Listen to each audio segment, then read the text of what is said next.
Hi, this is Mark at Ding Dong's Garden. It's springtime and our willow bed is starting to grow out rapidly. We've got about 100 different types of willows in here, and I just wanted to take a few minutes and point out some of the things that we're excited about. This is Hakuro Nishiki.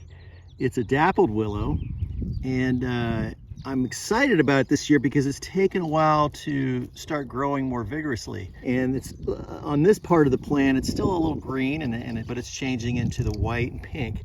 I'm not sure why it is a little slower to take hold and grow, but maybe it's because it just doesn't have as much chlorophyll. It does the energy producing chlorophyll, there's just not as much of it in the plant, so it's not as aggressive.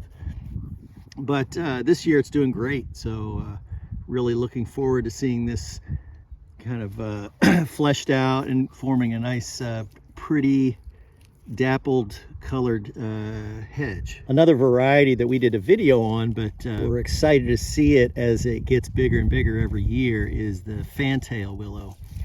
And you can see that the stems of this will appear to be fused. They just kind of look like they're welded together. And as they get bigger and bigger, it becomes more pronounced. And it has a copious amount of catkins, so it really makes for a talking piece in a garden. And this is dwarf Arctic willow.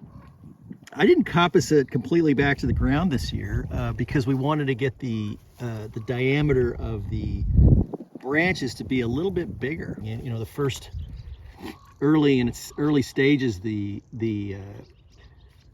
stems are so narrow, it's almost hard to work with in both of those terms. But it's doing great, and that diameter will increase this year. It'll be fun to see how big they get. Restart the following year. Another thing that's fun in the springtime is to see the intense color differences you can see it on the early foliage. So this is Oka willow, this is Americana, and this is Irette. Irette and Oka are both Salix purpurea, and yet they've got a much different color in their early foliage, which will lead into a different color and texture for their rods. But in general, they're both Salix purpurea, so they'll have a lot of common characteristics. And then Americana is a different willow, but it's got a pretty foliage early in the spring. So you can kind of imagine these, if you did use these as hedges, they'd all have kind of a different color to them in the spring